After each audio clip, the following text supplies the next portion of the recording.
Delhi NCR की आबोहवा खराब होती जा रही है और इसी वजह से दिल्ली एनसीआर में ग्रैप का दूसरा स्टेज लागू हो गया है। वहीं आगरा में भी वायु प्रदूषण बढ़ता दिख रहा है।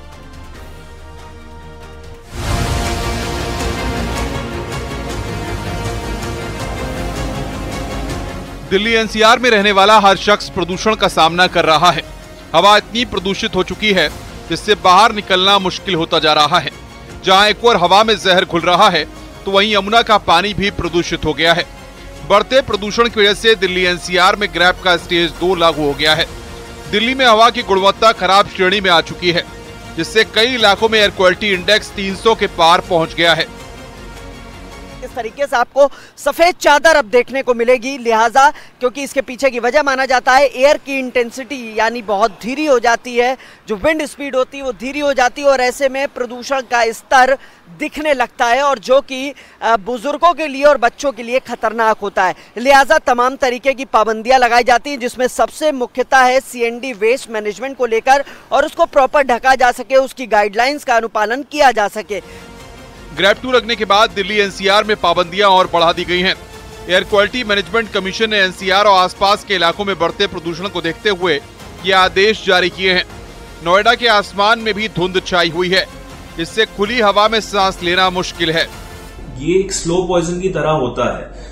लोग समझ नहीं पाते कि उनको ये क्यों हुआ, उनको अब हार्ट में ब्लॉकेजेस क्यों आ गए हैं या फिर उनको अब सांस की बीमारी क्यों पैदा हो गई जब वो स्मोक भी नहीं करते हैं, वो बाहर भी नहीं निकलते हैं। बट उनको ये समझना पड़ेगा कि जब हम पॉल्यूटेंट से लगातार एक्सपोज होते रहते हैं कुछ महीनों तक, तो उनके बॉडी में जो चेंजेस आ रहे होते हैं वो सेलुलर लेवल पे भी डैमेज करते हैं और ना ही सिर्फ रेस्पिरेटरी सिस्टम को अफेक्ट करते हैं बट सारे ही जो वाइटल ऑर्गन्स हैं वो अफेक्ट होते हैं, जिसके कारण स्ट्रोक होने की संभावना बढ़ जाती है, कैंसर होने की चांसेस बढ़ जाती हैं, ओबेसिटी होती है, ब्लड प्रेशर बढ़ता है, डायबिटीज अगर है तो वो कंट्रोल नहीं होती है। पोल्यूशन के अंदर अगर हम देखें तो बहुत ही छोटे पार्टिकल्स होते हैं जो सांस के जरिए हमारे लंग्स तक पहुंच जाते हैं। खासतौर पे वो लोग जिनको पहले से कोई लंग से संबंधित प्रॉब्लम है, जिनको अस्थमा है, सीओपीडी है, जो बुजुर्ग लोग हैं, एल्डरली लोग हैं, इन लोगों को खास सावधानी रखने की जरूरत है। छोटे बच्चे जिनके लंग्स डेवलपिंग फेज के अंदर होते हैं उनको भी खासतौर पे ध्यान रखने की जरूरत है। गाजियाबाद का भी यही हाल है। दिवाली से पहले ही सांसों पर खतरा मंडराने लगा है। दमा के मरीजों को दिक्कतों का सामना करना पड़ रहा है। एग्जॉस्ट नहीं यूज करना, घर पे अगर आप अगरबत्ती धूप बत्ती इस्तेमाल करते हैं, ये सारी चीजें और बाहर की हवा मिलके जो पोल्यूशन क्रिएट करती है, जब वो हम इनहेल करते हैं तो वो सबके लिए हानिकारक होता है। बच्चों के लिए और ज्यादा हानिकारक इसलिए होता है क्योंकि उनकी ग्रोइंग एज होती है, उनका मेंटल और फिजिकल डेवलपमेंट चल रहा होता है। अगर वो इस समय पे इतने सारे पोल्यूटेंट से एक्सपोज होते हैं तो उनका डेवलपमेंट हैम्पर होता है, जिसके कारण उनकी मेंटल ग्रोथ अच्छी नहीं होती है, फिजिकल ग्रोथ अच्छी नहीं होती है। एयर क्वालिटी इंडेक्स काफी ज्यादा होता है, उस समय आप अवॉइड करें बाहर वॉक करना, और अगर आपको बाहर जाना भी पड़ रहा है तो आप मास्क पहन सकते हैं। मास्क आपके एटलीस्ट जो धूल के कण है उनसे आपको प्रोटेक्ट कर सकता है। वहीं आगरा में ठंड बढ़ने के साथ वायु प्रदूषण बढ़ गया है। यहाँ ताजगंज इलाका प्रदूषण के सबसे खतरनाक जोन में पहुंच गया है। हवा में धूल के कणों की वजह से लोगों को खांसी, आंखों में जलन की दिक्कत हो रही है। सर्दियां आने में अभी थोड़ा वक्त बचा है, लेकिन हवा में जहर घुलता जा रहा है, जो परेशानी लगातार खड़ी कर रहा है। Bureau report, news 18।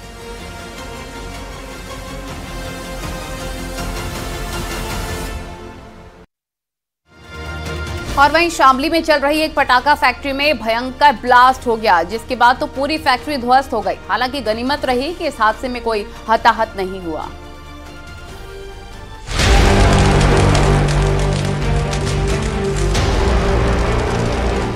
शामली जिले के कांधला देहात की पटाखा फैक्ट्री एक के बाद एक कई धमाकों से दहल उठी। धमाके के बाद की ये तस्वीरें हैं, जहां पर दूर दूर तक आग की लपटें फैली हुई हैं, तो वहीं काला धुआं दिखाई दे रहा है। मौके पर भीड़ जमा है, हर किसी के चेहरे पर खौफ साफ दिख रहा है। धमाकों की गूंज इलाके में काफी दूर तक सुनाई दी, जिसके बाद आसपास के गांव के लोग घटना स्थल पर पहुंचने लगे। चश्मदीदों के मुताबिक फैक्ट्री में कई धमाके हुए, जिसके बाद तो हड़कंप मच गया। दिवाली बेहद नजदीक है, इसकी वजह से जगह जगह पटाखा फैक्ट्रियों में तेजी से काम चल रहा है। भारी भरकम स्टॉक फैक्ट्री में रखा हुआ था। सुबह करीब 10 बजे के आसपास मजदूर रोज की तरह काम कर रहे थे। तभी वहां पर रखे पटाखों से अचानक चिंगारी निकली और उसके बाद तेज धमाका हुआ। वहां पर मौजूद मजदूरों ने तेजी दिखाई और भागकर किसी तरह अपनी जान बचाई। धमाकों से पूरा इलाका दहल गया। गनीमत रही कि इस हादसे में कोई हताहत नहीं हुआ। बाद में पुलिस को सूचना दी गई। पुलिस और फायर ब्रिगेड की टीम मौके पर पहुंची, जिसके बाद आग पर काबू पाने का काम शुरू किया गया।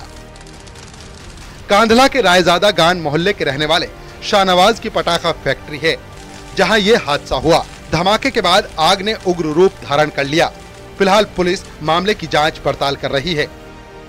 शामली से न्यूज़ 18 के लिए शाहनवाज की रिपोर्ट।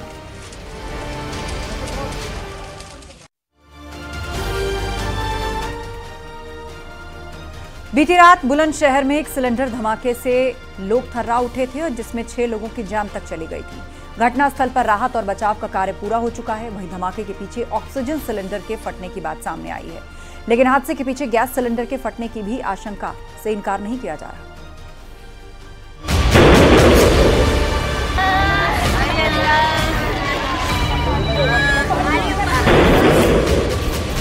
बुलंदशहर हादसे के वक्त ये खौफनाक मंजर कैमरे में कैद हुआ, जहां एक जोर का धमाका होता है और उसके बाद तो चीख पुकार मच जाती है।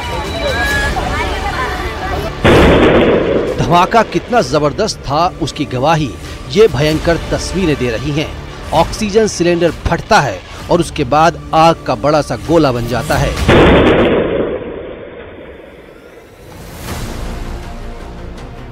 जिस घर में ये ब्लास्ट हुआ उसकी छत ढह गई। घर मलबे के ढेर में तब्दील हो गया। जिस सीसीटीवी में ये हादसा कैद हुआ उस वक्त रात के 8:04 हो रहे थे। तभी अचानक धमाका, जिसकी गूंज काफी दूर तक सुनी गई। इसके बाद तो पूरे इलाके में हड़कंप मच गया। आसपास के लोगों ने जब बाहर जाकर देखा तो सब सन्न रह गए।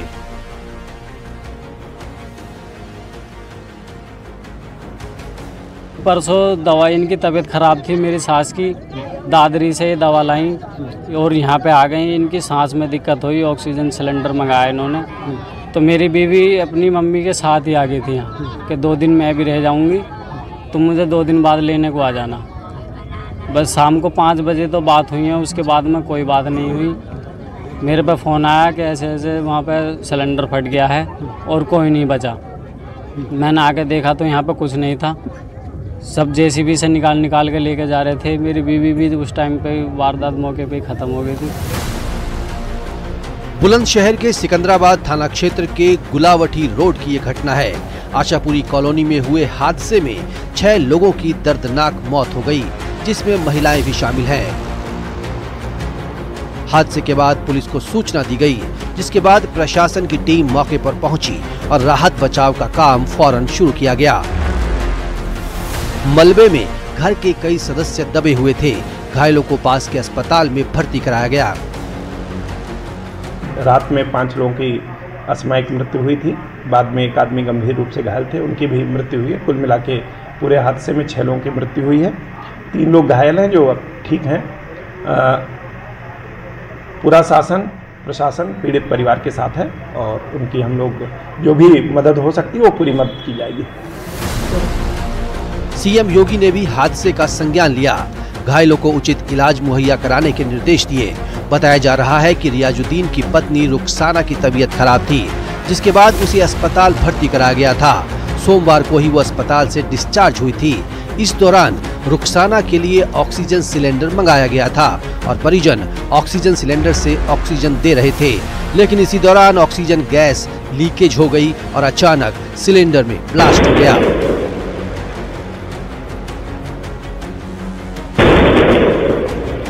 ब्लास्ट के बाद मकान का लेंटर गिरने से 18 लोग मलबे में दब गए। 10 लोगों को सकुशल बाहर निकाला गया, लेकिन 5 लोग दम तोड़ चुके थे। 3 घायलों को अस्पताल में भर्ती कराया गया, लेकिन इलाज के दौरान एक और सदस्य की जान चली गई। मृतकों के शवों को बाद में पोस्टमार्टम के लिए भेजा गया। इस झकझोर कर रख देने वाली घटना से पूरे इलाके में दहशत है। वहीं प्रशासन घटना की जांच पड़ताल में जुटा है। बुलंदशहर से न्यूज़ 18 के लिए प्रशांत कुमार की रिपोर्ट।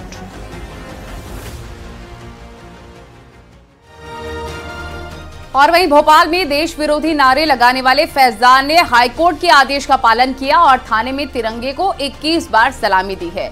देश विरोधी नारे लगाने के आरोप में फैजान की गिरफ्तारी हुई थी और हाईकोर्ट ने शर्तों के आधार पर फैजान को जमानत दी थी।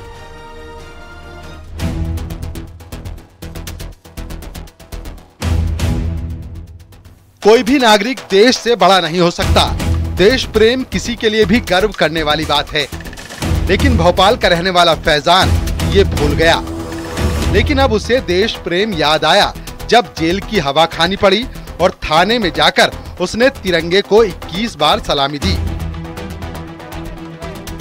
देश विरोधी नारे लगाने के आरोप में फैजान की गिरफ्तारी हुई थी और हाईकोर्ट ने शर्तों के आधार पर फैजान को जमानत दी थी।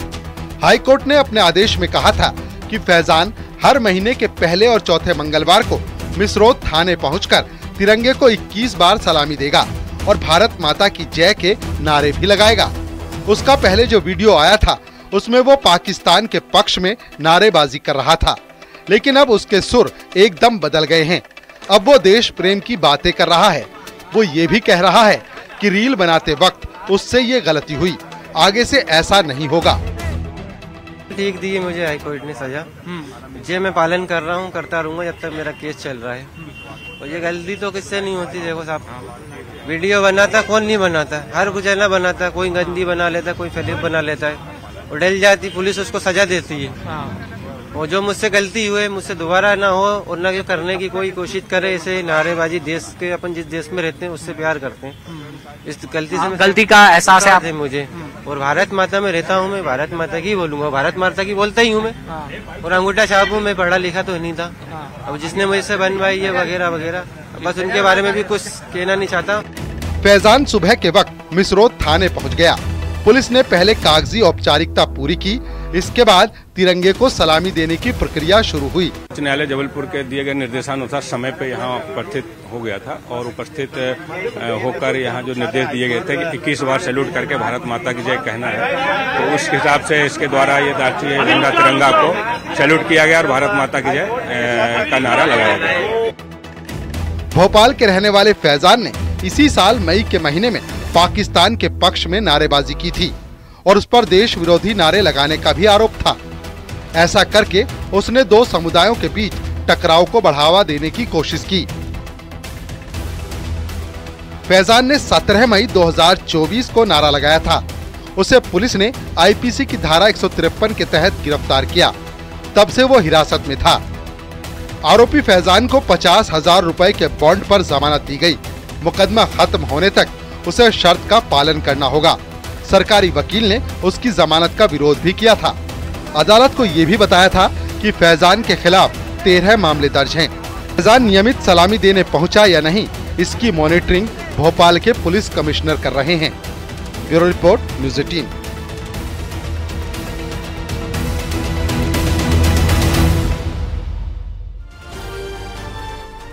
अयोध्या में भव्य दीपोत्सव की तैयारियों में जोर पकड़ रखा है। इस बार रिकॉर्ड 25 लाख दियों से भव्य दीपोत्सव होगा।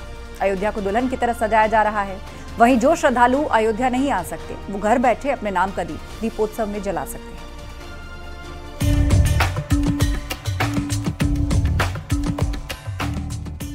रामलला इस साल जनवरी के महीने में अपने स्थान पर विराजमान हुए थे, जिसके बाद ये पहली दिवाली होगी, जिसे बेहद भव्य बनाने की पूरी तैयारी है।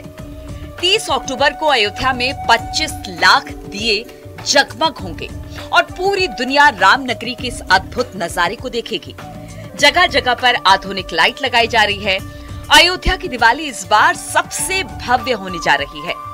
दीपोत्सव में 30,000 से ज्यादा अवध विश्वविद्यालय, महाविद्यालय और 36 इंटर कॉलेजेस के साथ 40 एनजीओ के वॉलंटियर दीपक जलाएंगे। दिए राम की पैड़ी समेत 55 घाटों पर बिछाए जाएंगे। भजन संध्या स्थल पर भी 6 लाख दिए जलाए जाएंगे।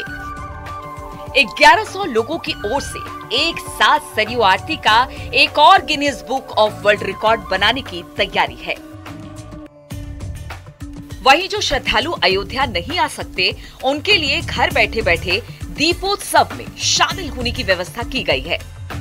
अयोध्या विकास प्राधिकरण की अनूठी पहल है, जिससे श्रद्धालु घर बैठे ऑनलाइन ऐप के जरिए अयोध्या के दीपोत्सव में शामिल हो पाएंगे। एक दिया भगवान राम के नाम का।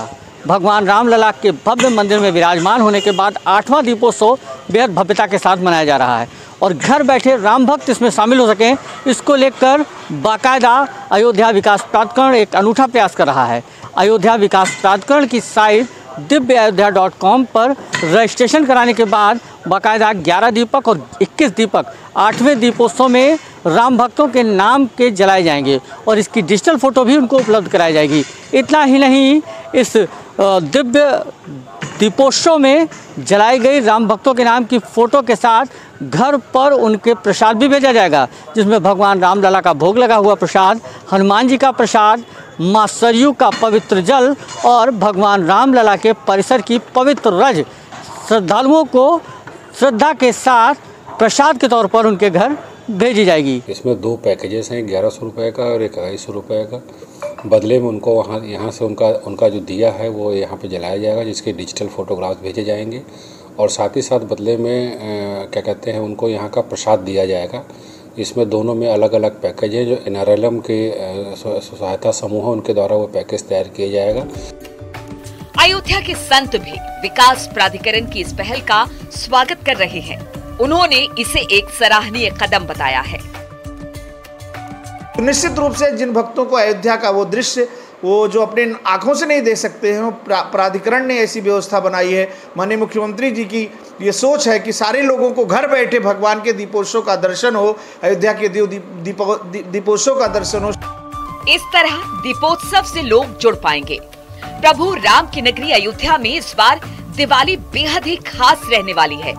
वहीं इस बार आसमान में ड्रोन शो भी आकर्षण का केंद्र होगा। 8वें दीपोत्सव के सफल आयोजन के लिए राम की पैड़ी पर भूमि पूजन किया गया। वैदिक विद्वानों की मौजूदगी में अवध विश्वविद्यालय की कुलपति ने इसमें हिस्सा लिया। और ये पूजन में हम यही प्रार्थना करते हैं भगवान से, माता सरयू से, कि सारा कार्य निर्विघ्न पूरा हो। तैयारियां खूब हैं। 30,000 वॉलंटियर्स लगाए जाएंगे, जो राम मनोहर लोहिया अवध यूनिवर्सिटी के स्टूडेंट्स तो हैं ही, इसके साथ कुछ NGOs के वॉलंटियर्स भी होंगे और 25 लाख दिए प्रज्वलित करने का हमारा टारगेट है। और हमें पूरा विश्वास है कि हम पूर्व वर्षों की भांति इस बार भी सब अपना टारगेट पूरा करेंगे और Guinness book of world record में स्थान हासिल करेंगे। 25 लाख दियों को भी तैयार कर लिया गया है। 26 अक्टूबर से दीपोत्सव स्थल पर दिए लगाने का काम भी शुरू कर दिया जाएगा। रामनगरी में दीपोत्सव को भव्य बनाने के लिए कोई कसर नहीं छोड़ी जा रही है। अयोध्या को जगमग करने के लिए युद्ध स्तर पर काम चल रहा है।